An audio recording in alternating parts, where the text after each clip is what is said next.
Boa noite, pessoal.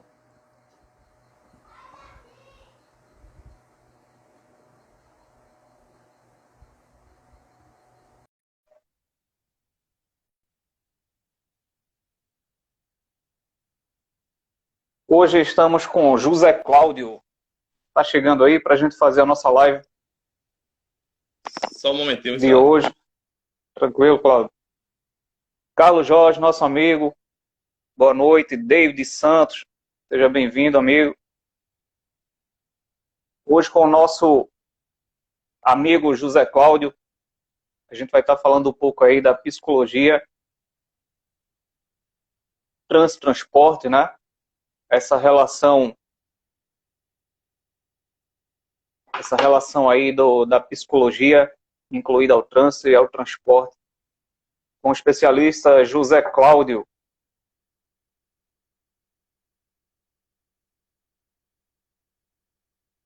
Deixa só ele entrar aqui.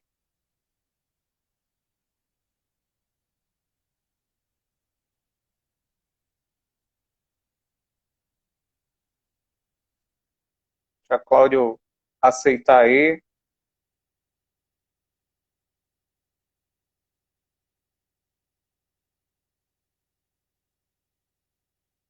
Washington, boa noite. Seja bem-vindo.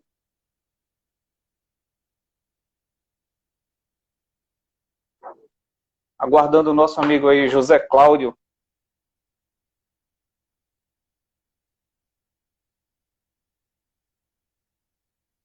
Para a gente começar aqui o nosso bate-papo, né? Falando sobre trânsito, transporte, através dessa fera aí na psicologia.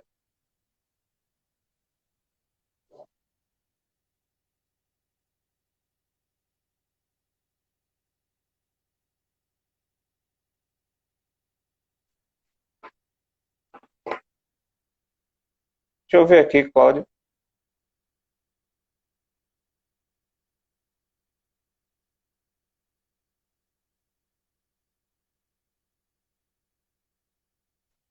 Estou adicionando aqui, Cláudio. Vamos ver aqui.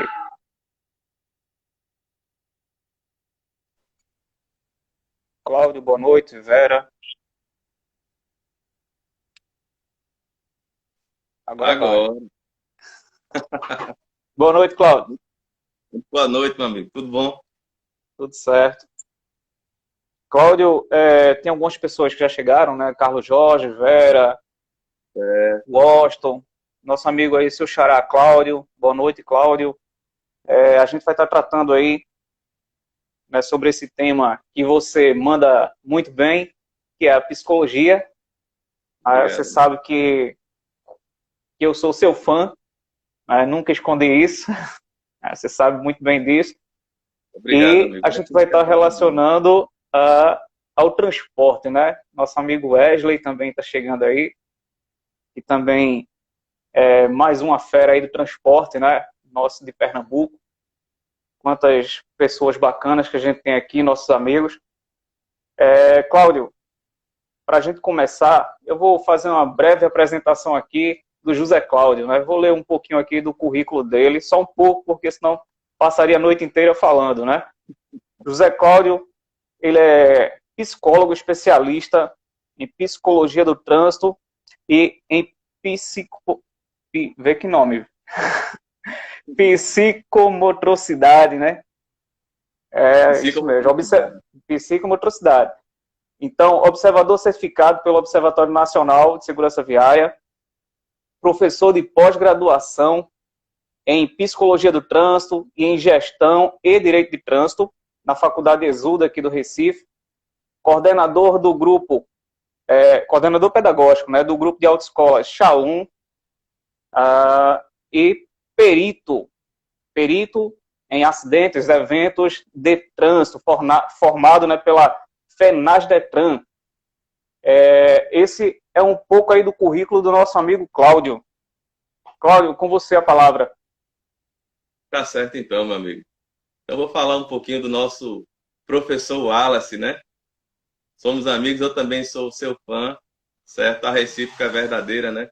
Estamos juntos aí nessa questão do trânsito e sempre pensando em preservar vidas, certo? Nosso amigo Wallace, Ele é graduado em gestão de RH, observador certificado pelo Observatório Nacional de Segurança Viária, né? Meu companheiro lá do observatório. Instrutor do Sistema S também, certo? E pós-graduando em Direito de Trânsito, né? É um estudioso muito perspicaz nessa área, além de ser membro da JARE e do DENIT, representando aqui Pernambuco aí nos processos, certo? Meus parabéns, amigo. Obrigado, Cláudio. Boa noite, Sérgio, lá de Natal. Sérgio Xavier, instrutor, professor do SESC Senat, lá de Natal, nosso amigo. Conheci num evento lá junto com o Mauro, que está aqui conosco também, né? Ana Márcia, acabou de chegar também, gestora de RH. Silvio, boa noite a todos. Silvio, meu amigo particular de infância. Boa noite a todos que estão aqui conosco. Cláudio, queria que você já iniciasse falando um pouco aí, né, em termos gerais, como a psicologia ela pode atuar no contexto do trânsito. E aí, queria que você desse uma palhinha, né, uma explanação para a gente sobre esse tema. Eu vou dar uma boa noite também à minha colega Judite, né, ao Roberto Galdino, professor de Jário, professor de Jário, que é top aí na área, né? E tantas outras pessoas que estão participando aqui da área, da nossa live. Veja só, a questão da psicologia do trânsito, né? A questão da psicologia do trânsito, muitas pessoas pensam que a psicologia do trânsito ela só é usada na questão da avaliação psicológica para o trânsito, que hoje em dia é chamado de perícia psicológica para o trânsito. A psicologia do trânsito ela pode contribuir e muito com esse sistema, certo? Muito mesmo. Ela pode contribuir, sim, além da clínica. Ela pode contribuir no processo de educação. Hoje em dia, eu sou coordenador pedagógico do grupo de autoescola Shalom, aqui em Recife, né, que é um grupo de autoescola top. Né? Eu tenho o privilégio de trabalhar lá com o Erivaldo, né, que é um gestor de autoescola que ele tem uma visão muito ampla para a questão da aprendizagem, certo? Ele pode atuar também, a psicologia do trânsito, ela pode atuar na questão da fobia de dirigir. Tem uma clínica aqui em Recife, a Psimob. Nós trabalhamos muito com essa questão da fobia de dirigir. Transtornos de ansiedade. E por falar em ansiedade, aquela ansiedade que muita gente tem antes de fazer o exame da primeira habilitação. A psicologia do trânsito também ela está muito atuante nessa área. No ambiente acadêmico também, como eu atuo. Como o trânsito em si, né, o Conselho de Psicologia, ele oficializa algumas atividades para o psicólogo. Dentre essas atividades que temos lá na nossa carteirinha, nós podemos usar, né, a questão da psicologia do trânsito, né, a área de trânsito. Como a área de trânsito, de psicologia do trânsito, ela também está dentro do transporte, e o transporte em si, ele tem outros modais, não só o rodoviário. A psicologia do trânsito em si, né, ela pode trabalhar no modal ferroviário, aéreo ou aeroviário, certo? No modal rodoviário, como já trabalhamos muito, e até na área naval, certo? Então, tem muito, se a gente for parar aqui para... E ainda tem a área de pesquisa, né? Tem muito psicólogo do trânsito que está construindo obras, né, que nos ajudam, né, nos ajudam a fazer as intervenções mais assertivas dentro da nossa área da psicologia, certo? Então, a psicologia do trânsito ela tem, né? É uma área muito ampla, né, para se trabalhar. Cláudio, você falou sobre a ansiedade, né? A ansiedade, eu não manjo de psicologia, né? Isso não é minha área, psicologia. Mas, por exemplo, antes de a gente entrar numa live como essa, vem um pouco da ansiedade, né? Eu acho que em tudo que a gente... Já ouvi você falar também até sobre a questão lá do cantor Roberto Carlos. Eu acho que todo profissional, quando vai começar uma atividade, a gente quando vai entrar numa sala de aula, vem aquela ansiedade, né? Eu não sei quem são as pessoas que estão ali na sala. Então, sempre tem essa ansiedade. E não acredito, né? Você vai comentar aí, no trânsito não é diferente. Imagina aquele cidadão que está começando a dirigir, né, ou está no processo de habilitação, o quanto que ele sofre com essa ansiedade. E aí eu queria que você explanasse um pouco sobre isso também. Tá certo, meu amigo. Veja só, a ansiedade em si, né, todo mundo precisa ter. É porque é algo, é uma emoção em si que nos move. Agora, entre o veneno, a diferença, grande diferença entre o veneno e o antídoto é a dose. Então, nós precisamos trabalhar essa ansiedade. O ato de dirigir um veículo é um ato expositivo, é um ato gerador de ansiedade. Por quê? Tem o olhar do outro e o olhar dos outros.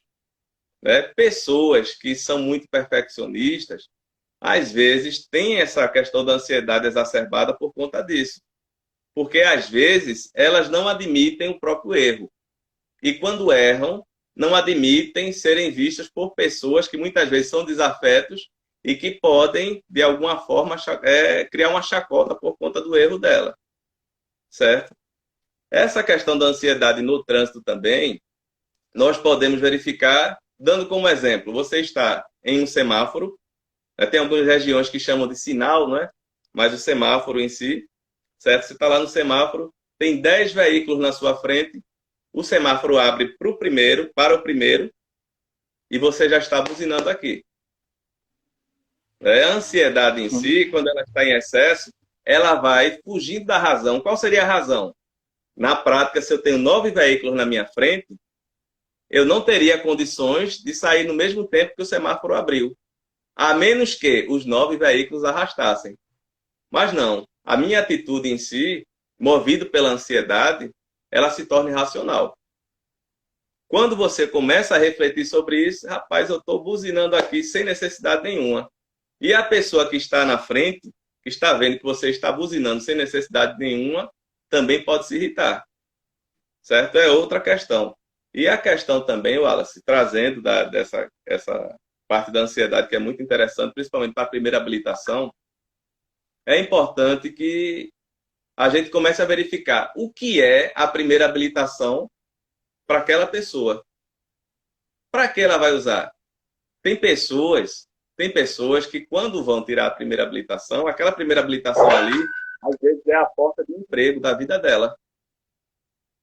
Às vezes aquela pessoa ela tem um parente doente que precisa se locomover, tem um carro em casa e não consegue sair. E muitas vezes essa obrigação que ela tem de ter sucesso naquele teste, essa obrigação em si é um grande fardo que ela carrega que muitas vezes culmina no não sucesso do teste.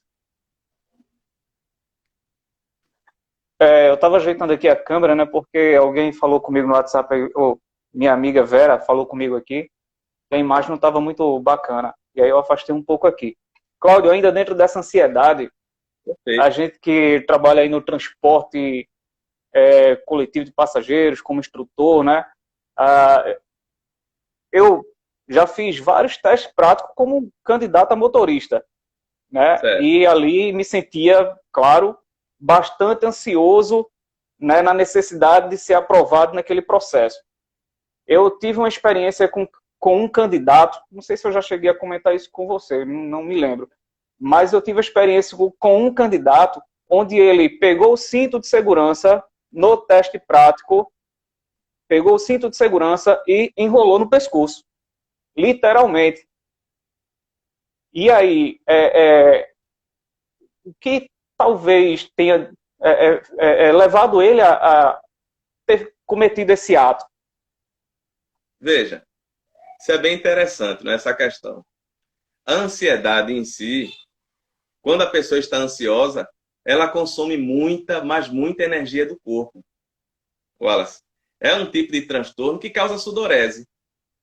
Né? As pessoas dizem o seguinte, né, eu vou estar trazendo um exemplo, tem pessoas aqui no Nordeste mesmo, né, nós temos a tradição de comermos, às vezes, comidas quentes, e quando comemos essas comidas quentes, nós começamos a suar. E comidas até de difícil digestão. Aquele processo de sudorese é justamente causado pelo gasto de energia na digestão, certo? E o processo de ansiedade, quando ele começa a suar e a gerar os tremores na pessoa, ele também está consumindo energia. Por que eu trago essa reflexão do consumo de energia?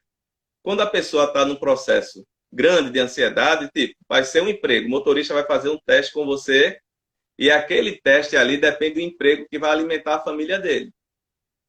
Uma noite antes, ele já não dorme. Muitos deles.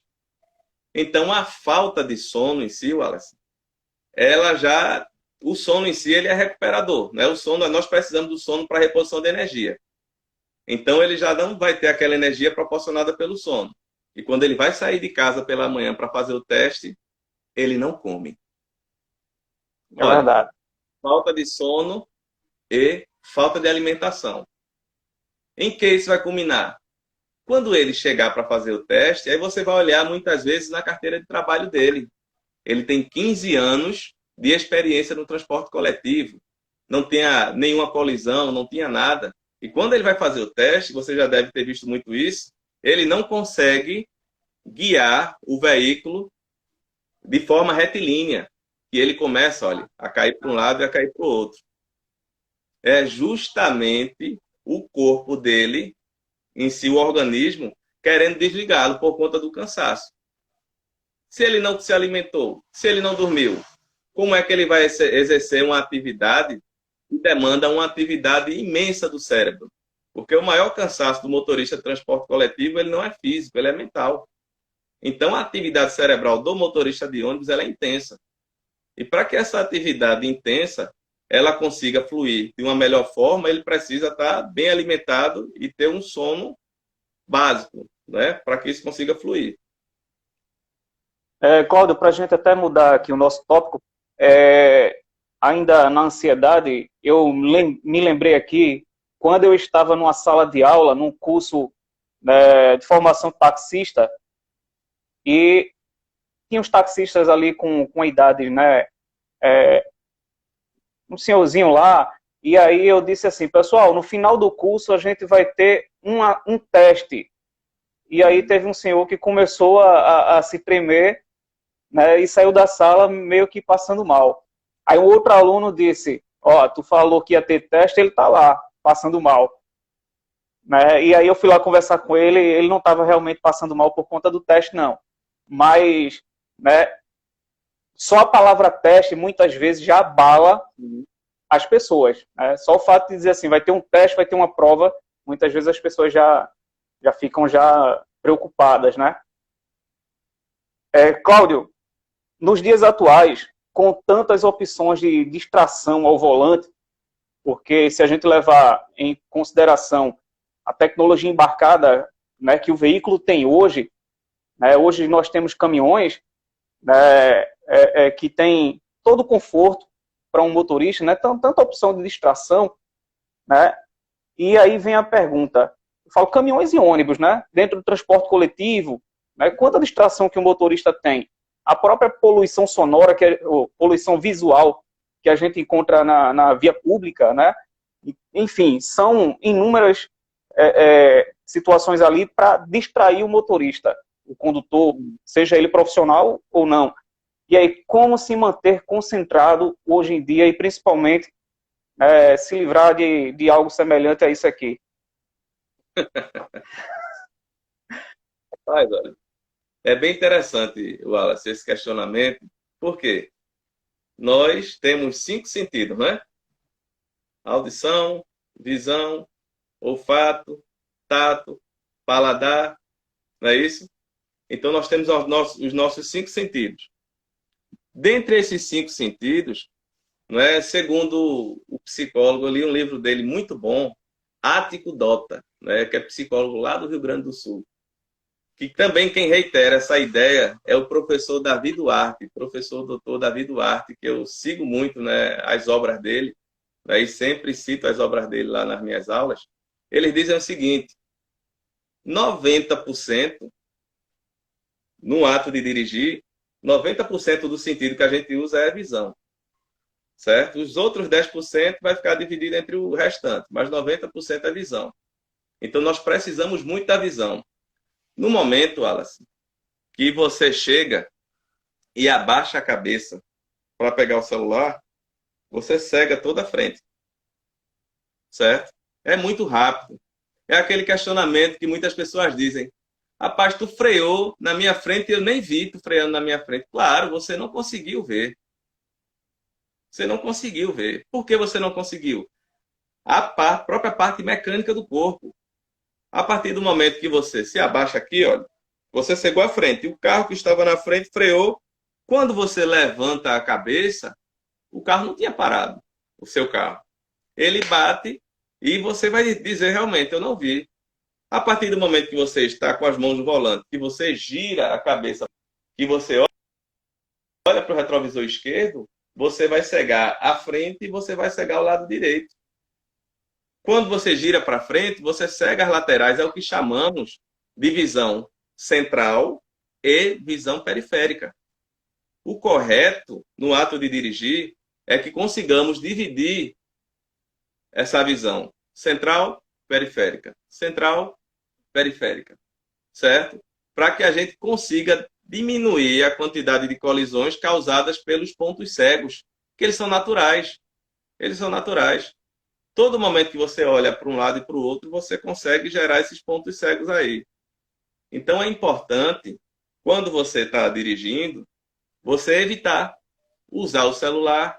Muitas pessoas, né, dizem assim: eita, o carro automático. O carro automático foi feito para quê? Para diminuir a questão repetitiva. Muitas pessoas pensam dessa forma. Mas a grande razão, né, a grande justificativa foi feito o carro automático foi justamente para deixar com que as pessoas dirijam com as duas mãos ao volante. Então, o ato de dirigir em si, pessoal, ele precisa ser priorizado. Precisa ser priorizado. Os congestionamentos hoje, Wallace, eles têm... Você vê, no congestionamento tem pessoas que vendem pipoca, tem pessoas que vendem todo tipo de coisa no congestionamento. Congestionamento hoje em dia virou um negócio. As pessoas, às vezes, estão com notebook dentro do carro, né? Diante da situação rodoviária aqui do Brasil. Mas nós temos que tentar priorizar o ato de dirigir. E já foi provado isso. O Auto Esporte, outro dia, fez uma reportagem bem interessante falando sobre a questão do Bluetooth. Você, quando está fazendo uma manobra que está sem a conexão, você consegue acertar a manobra, mas quando você está conversando com a pessoa, mesmo sem a conexão física, com a conexão ali visual, por frequência, né? A pessoa termina batendo com o carro. Então, o que a pessoa tem que fazer diante de todas essas distrações é tentar priorizar o ato de dirigir em si. É a mesma coisa do telefone celular quando foi inventado, né, Wallace? O telefone celular, hoje em dia, ele pode ser tudo, menos telefone, não é? Ele é câmera, não é verdade? Ele é Sim. câmera, ele é caixa eletrônico de banco, ele é uma série de coisas. Quando você vai lembrar da primeira função dele, tem que lembrar que a primeira função dele é fazer ligações. Verdade. Eu queria aproveitar e dar uma boa noite aqui para Josmar Amaral, nosso professor, de Souza, nosso amigo, Nadielson, nosso amigo de Senato lá de Alagoas, entre outros que também chegaram por aqui. Boa noite a todos. Dilene acabou de entrar também. Boa noite a todos, sejam bem-vindos, né? Estamos aqui com o nosso amigo José Cláudio, especialista, psicólogo, e estamos relacionando aqui a psicologia, transporte. Cláudio, trazendo até essa questão da atenção, né, para o volante, o motorista profissional. Sim, à vontade. Bem rápido, né, para eu cumprimentar aqui o nosso amigo Josimar, como você bem trouxe, Edilene, né, que é minha tia, né, Edilene, está aqui sempre conosco. O Breno também, grande advogado aqui de Recife. O Zoastro, que fez um curso comigo na Mercedes-Benz em 2000 alguma coisa, Zoastro. Eu não vou dizer o ano para não denunciar a nossa idade. Né, que está lá do Rio de Janeiro aqui, que trabalha em empresa de ônibus no Rio de Janeiro e está aqui nos acompanhando, certo? Grande abraço a todos. Pode continuar, meu amigo. Também nosso amigo Wellington, cabo do Senato, do Cabo Santo Agostinho. Então, quando a gente pensa na atenção, no transporte coletivo, quantos elementos que a gente tem ali para tirar a atenção do motorista, né? O próprio usuário, muitas vezes, que quer bater papo com o motorista, né, com o condutor, enquanto ele tá na sua atividade profissional, né? E muitas vezes fica chateado porque o motorista não quer conversar. Né? Ele quer conversar com o motorista, quer tirar a atenção do motorista. Num processo seletivo, é um dos fatores também que é muito avaliado, né, por um instrutor, né, que é a atenção, o domínio do veículo, né, a atenção ali a todos os elementos, né, e a segurança na via. Cláudio, eu tenho uma dúvida, né?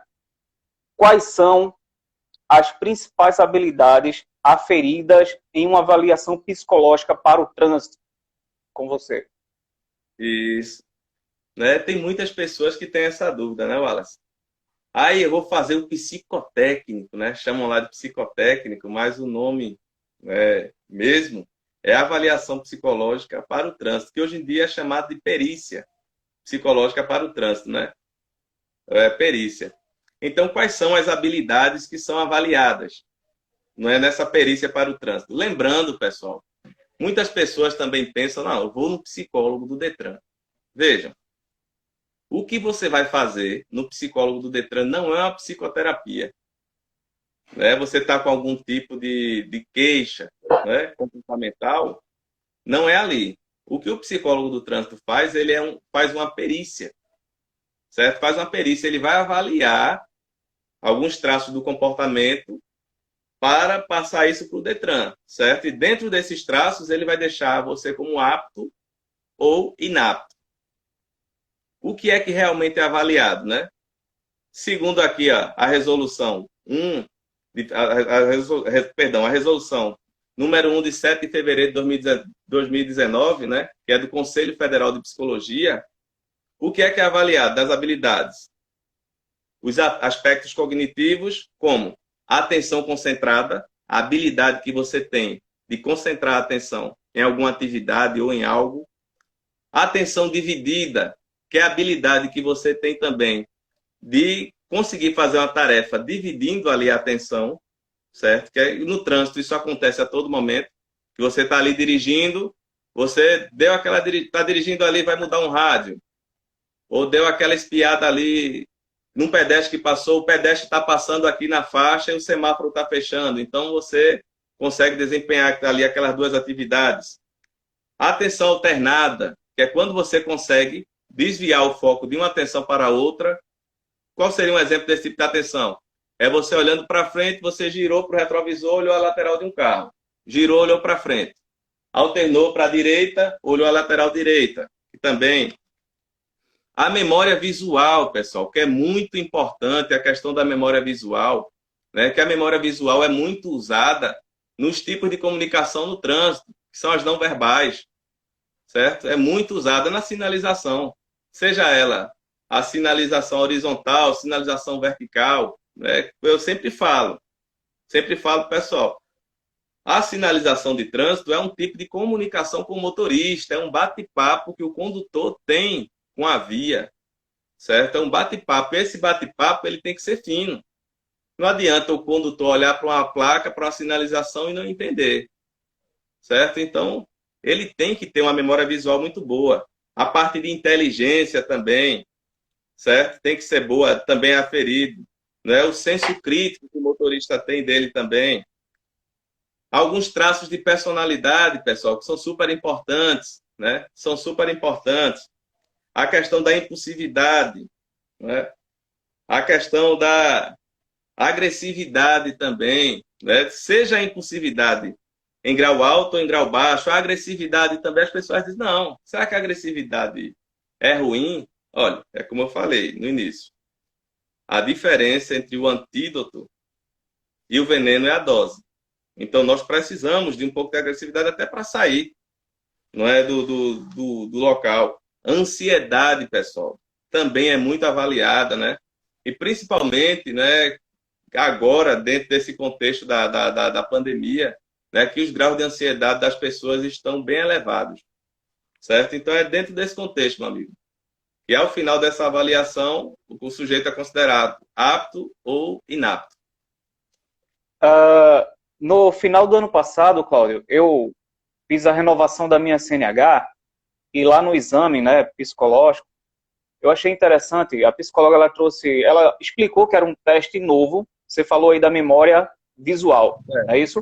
é. E aí ela explicou para a gente lá, né, que era um teste novo. E aí ela nos deu uma folha e disse: não vire a folha, né? Uhum. Ou seja, tinha um monte de imagem do outro lado, mas até então a gente não tinha virado a folha. O que acontece? Quando ela disse pode virar, vocês têm 1 minuto para decorar todas as imagens que tem do outro lado. E eu, quando virei a folha, aí é fácil. Eu gravei um monte de imagem. Tinha lá árvore, carro, tal, eu gravei um monte de imagem.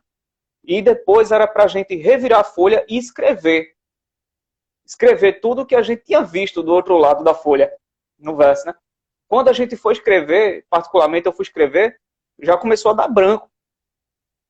Eu achei bastante interessante esse teste, né? Porque quando eu vi as imagens, né, eu fotografei, né? Fácil, né? Uhum. Decorei lá as imagens, mas quando eu fui escrever, e aí eu já não consegui escrever tudo que eu tinha visto. Já começou a já fugir algumas imagens ali.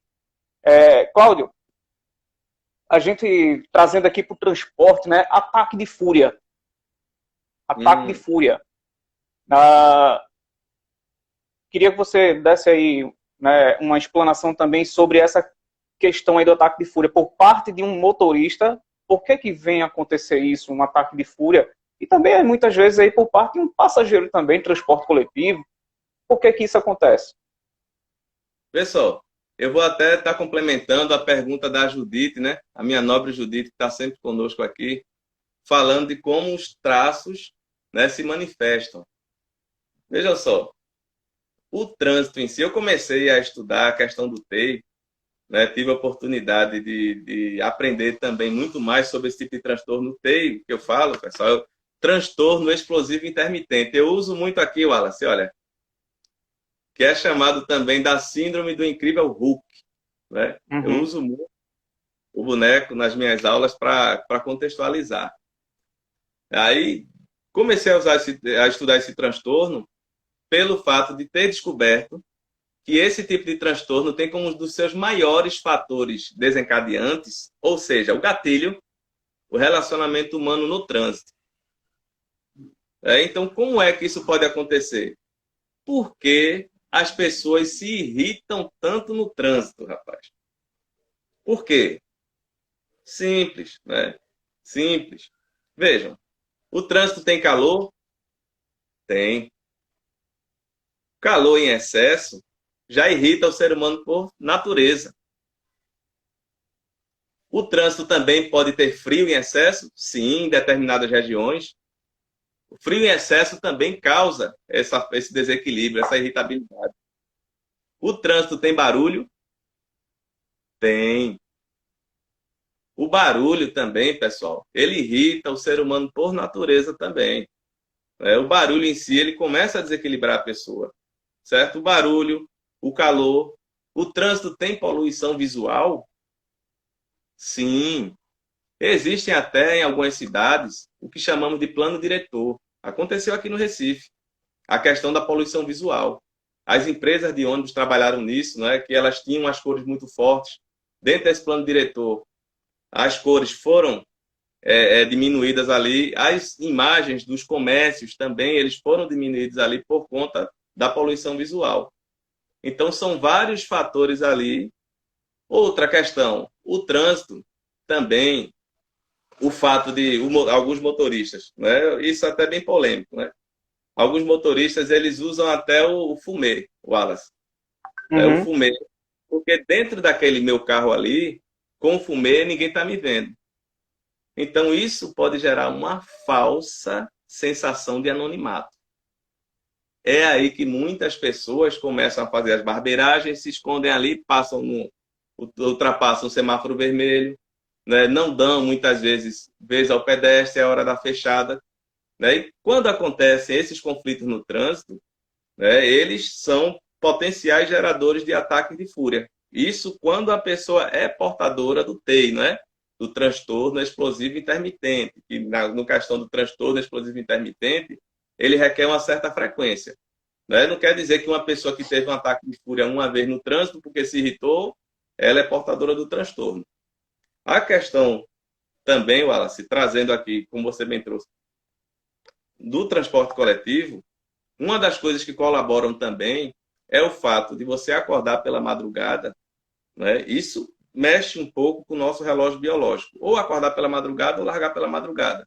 O fato também de você comer fora de hora, como acontece muito no transporte, não só no transporte coletivo, mas também no transporte de cargas, mexe um pouco com o relógio biológico, que por sua vez interfere no humor, certo?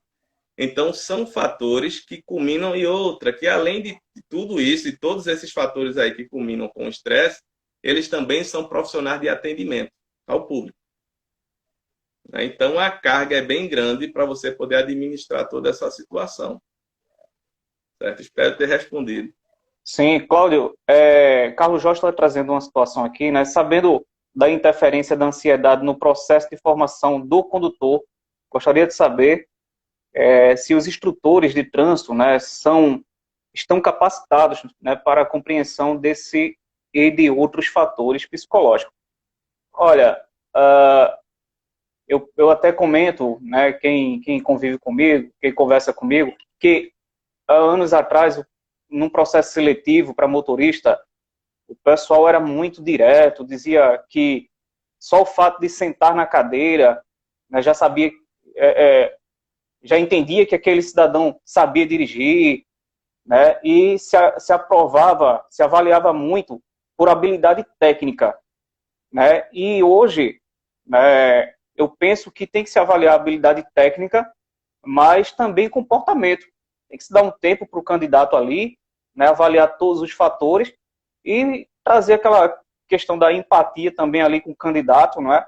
A gente tem que se colocar no lugar dele também, em certa parte, né, que ele está passando por um processo ao qual também eu já passei, então eu me coloco no lugar dele como instrutor, formador, né, e obviamente que a gente vai avaliar todos os fatores ali para tomar a decisão, né, no processo de avaliação. Cláudio, o que você acha da polêmica da obrigatoriedade aí do uso do farol aceso durante o dia? Por que isso? Trazendo aí a questão também da atenção. Isso, perfeito. Mandar um abraço aqui para o meu aluno e amigo aqui, Michel Anacleto, o José Jackson Marcelino está conosco aqui, o De Souza, né? Tem muita gente legal aqui conosco. Certo? Olha, o Antônio Emílio, né, que está sempre conosco aqui também, nosso amigo Carlos Jorge. Pessoal, o Barbosa Elias, né, tantos outros.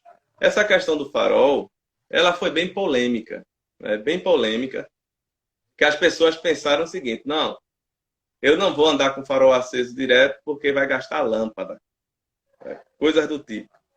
Vejam só, existem estudos que falam, né? Até porque, né, há muito tempo a motocicleta já é obrigada a usar o farol aceso durante o dia. Né? Isso aí já é um dos embasamentos que a gente traz da importância do farol. Que um dos grandes critérios da direção defensiva ou condução preventiva é ver e ser visto. Tem alguns estudos que apontam, e principalmente o brasileiro ele gosta muito de carros cinzas. Né? Carro cinza, muitas vezes, nas rodovias, eles se confundem com asfalto se a pessoa tiver vista cansada ou coisa do tipo. Que a visão em si, Wallace, né, a qualidade da nossa visão, ela vai depender muito também da nossa qualidade psíquica. O que é que pode influenciar? O cansaço. Porque muitos motoristas, às vezes, quando estão cansados, né, eles dizem que ter visto noivas atravessando a via, vê uma série de coisas aí. Já vi muito motorista dizer isso. E também outra coisa que dá para o nosso processo de percepção, para melhorar a percepção do outro veículo, o fato da luz acesa, ele denota a questão do movimento. Porque a luz apagada, quando o cidadão está com muito cansaço, Ele olha, muitas vezes, quando ele olha para o sentido contrário, ele pensa que o carro está estacionado. Isso aí já foi provado, certo? Pensa que o carro está estacionado. E outra, né, que previne também, Wallace. A Polícia Rodoviária Federal também fez alguns estudos sobre isso, que até diminuiu os acidentes depois dessa questão do uso dos faróis. Ela previne o tipo de colisão que mais mata no trânsito brasileiro, né? Dizem que é a mais rígida das colisões, é a colisão frontal, que é a colisão onde as velocidades se somam. Se você vem a 60, o outro vem a 60, vocês bateram a 120 por hora. A grande diferença vai ser a massa. Se você está a 60 num caminhão, com a estrutura metálica do caminhão, e bateu na motocicleta, a massa ela vai sofrer muito mais. Então, a questão do farol aceso, né, ela é cientificamente aprovada, né? O nosso processo perceptivo, ele consegue aferir muito melhor um carro com farol aceso do que um carro com farol apagado. Lembremos que o contexto do trânsito, né, é um contexto que mata mais do que arma de fogo, né? É um contexto até de tragédia. Cláudio, Vera está trazendo aí um questionamento também, né? Cláudio, me chama a atenção os motoristas que estão afastados, né, por problemas psicológicos.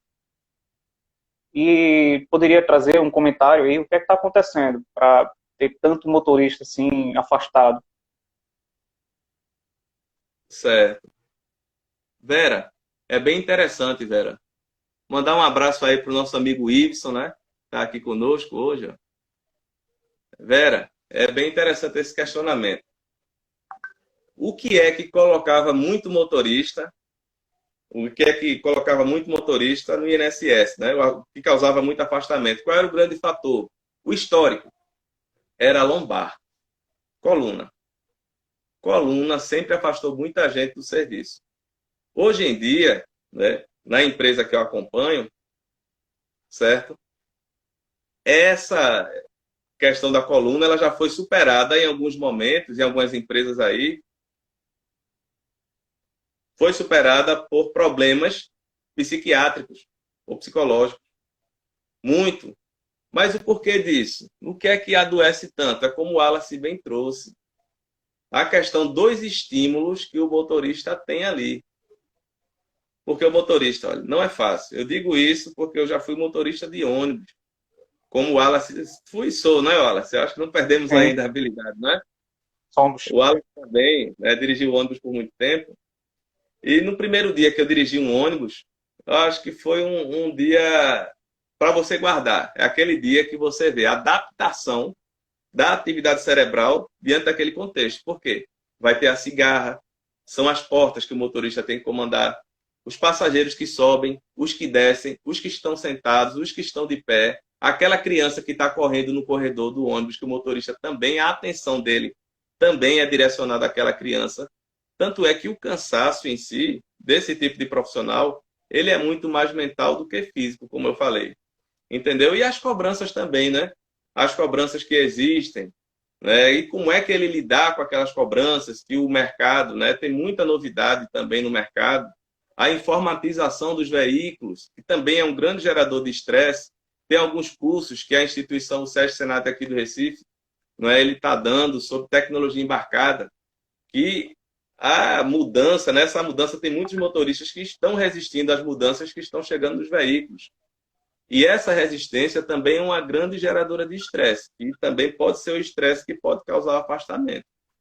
Certo? A realidade dele também, a questão da alimentação, né? Porque o estresse também pode ser causado por uma razão psíquica ou uma razão fisiológica também. Entendeu? Então tá tudo dentro desse contexto aí, velho. Só lembrando também, né? A gente citou aí o farol. O uso do farol é obrigatório, né? Autopasseio nas rodovias em todo o país, né? Tem até na PL que está para ser voltada aí, eles estão com a sugestão aí na alteração, né? Porque hoje a gente tem a divisão aí, pista simples, pista dupla, e aí tem uma alteração no uso do farol prevista, né? Se vai ser voltada com o texto que está lá na PL, eu não sei, a gente não sabe. Mas tem uma alteração proposta. Cláudio, sobre o uso de álcool no ato de dirigir. Infelizmente, ainda tem muita gente dizendo, né, que dirige melhor depois que bebe. Infelizmente. E aí? Ô, Wallace, o uso do álcool no Brasil, nós precisamos fazer essa reflexão. O álcool não só mata no trânsito, não, nas rodovias, não. Se você beber e for pilotar uma lancha, você gera um acidente fluvial. Se você beber, já pensou um cidadão beber e pilotar um avião? Ou então, se você for beber e fazer uma comida, você pode se cortar com a faca. Então, a bebida em si, o álcool em si, ele atrapalha você em qualquer que seja a atividade. Entendeu? Que você precisa, principalmente as atividades que requerem uma atenção concentrada e dividida, como o ato de dirigir, ele requer isso aí, e você consome o álcool. Outro questionamento está lá no artigo 165 do CTB, ele diz o seguinte: dirigir sob efeito de álcool ou qualquer outra substância psicoativa que cause dependência. Quando ele diz isso, vejam só, pessoal, o álcool, ele é uma substância psicoativa que causa dependência. Por que o CTB ele separou o álcool? Porque o álcool é uma substância lícita e é muito comum o uso dela aqui no Brasil. Mas ele não deixa de ser uma substância psicoativa que causa dependência. É importante lembrar também, Wallace, que o próprio CTB, ele não fala se a substância é lícita ou ilícita.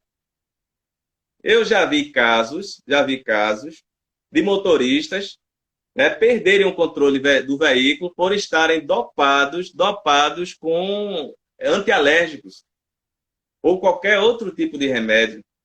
O que é que eu trago para os senhores motoristas que estão nos acompanhando, para os colegas aqui que estão acompanhando? Se você pensar em dirigir e for se medicar, você fale lá, antes de tudo, para o médico que você dirige. E quando for olhar o medicamento, olhe na bula se tem lá efeito colateral, fadiga. Se tiver fadiga, corra dele, porque você não vai poder dirigir enquanto você estiver fazendo aquele tratamento de determinada doença que você tenha lá. Certo? Quando tem fadiga, ele causa isso. Tem outro questionamento também, né, Wallace? Que você já deve ter visto muito, você é um cidadão de estrada, a questão do rebite, né? Sim. A questão do rebite. Então, o que é que acontece muito, pessoal? O álcool em si, como ela se trouxe a questão do álcool, o álcool ele é uma substância depressora do sistema nervoso central, né? É uma substância que ela começa a lhe deprimir, ela começa a rebaixar o sistema. Mas ele tem uma característica. Quando ele começa, que você começa a tomar o álcool, ele é estimulante. E depois ele passa a ser depressor. Nas aulas, quando eu estou falando para os meus alunos lá do curso de psicologia sobre a questão do álcool, eu cito até a questão da sofrência, né? Você começa contente na sofrência e daqui a pouco você está chorando. É o que o álcool ele começa a fazer. E essa historinha, Wallace, do cidadão dizer que dirige melhor quando bebe, não flui, né? Não cola. É verdade.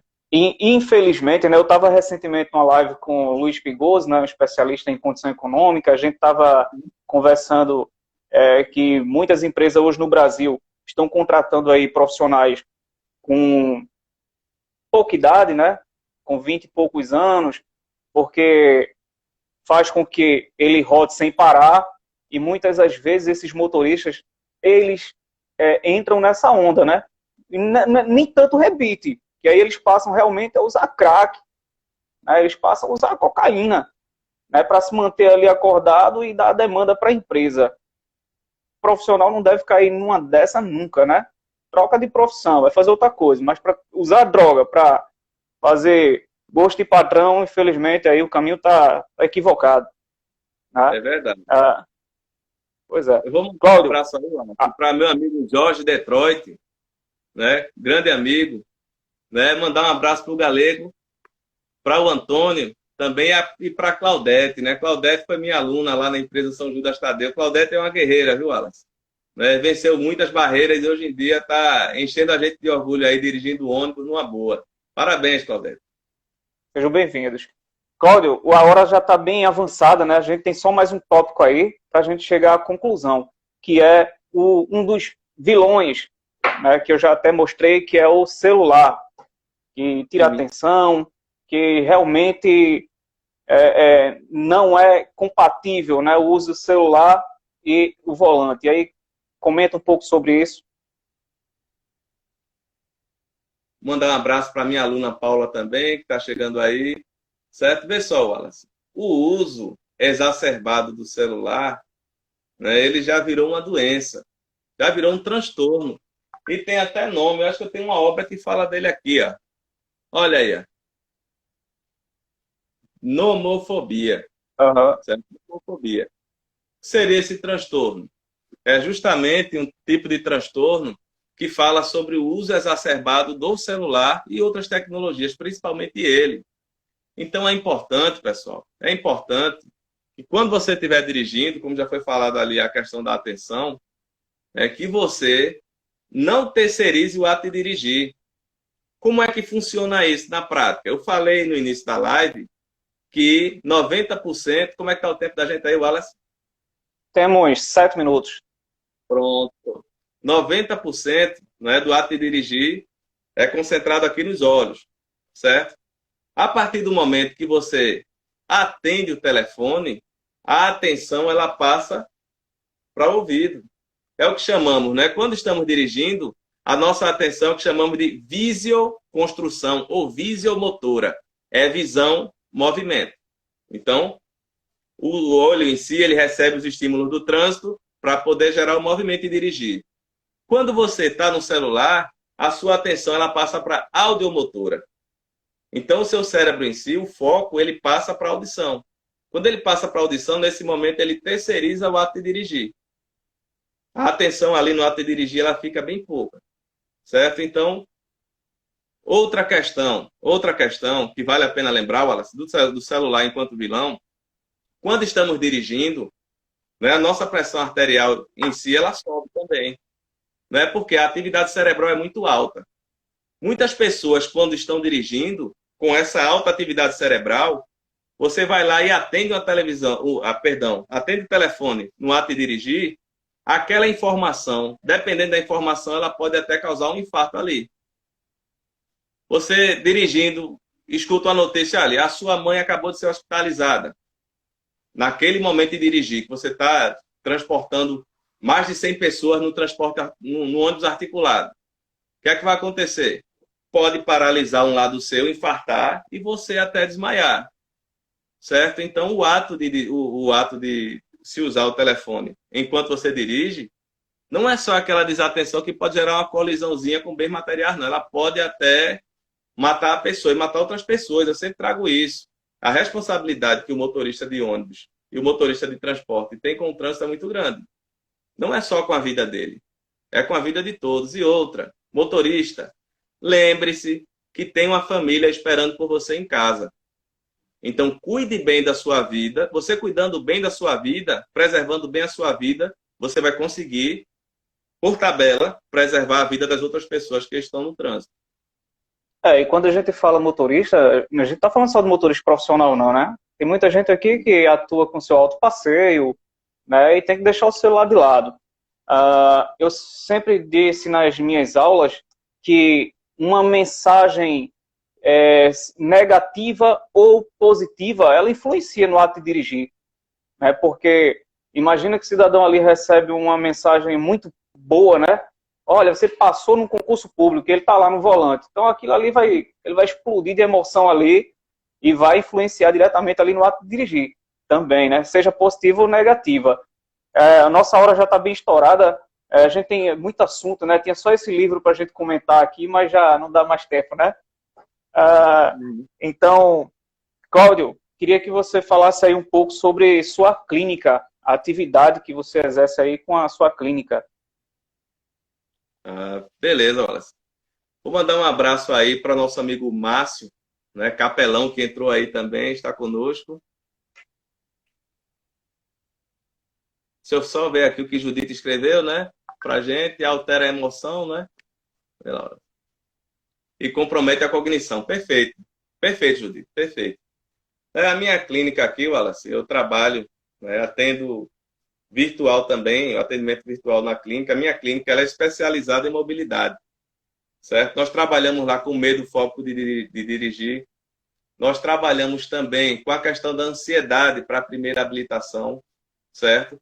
E trabalhamos com todos os outros transtornos, com todas as outras atividades da psicologia. É uma clínica psicológica normal, tem essa especialização na área de mobilidade, mas nós atendemos a todos os tipos de demanda da psicologia.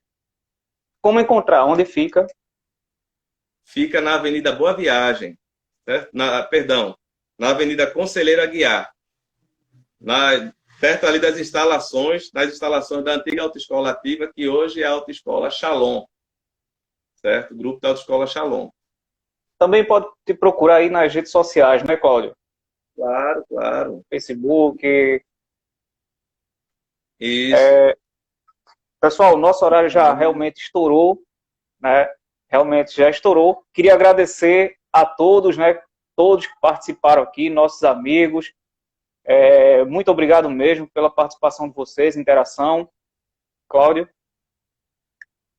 Eu queria agradecer a todos, né, os amigos, os alunos, os colegas, os familiares, né, que participaram aqui da live. Tem pessoas que sempre participam conosco, certo? Se quiserem também, pessoal, sugerir temas para que nós possamos fazer alguns debates aqui, podem ficar à vontade, certo? Podem ficar à vontade, porque nós gostamos, né, Wallace, de trazer esses questionamentos aqui da área de trânsito, da área de comportamento, né? Grande abraço aí para todos. Nosso tempo aí já foi, certo? Mas eu agradeço a presença de todos e de todas. Ok. Muito obrigado, pessoal. Tenham todos uma ótima noite e até a próxima. Até a próxima, pessoal.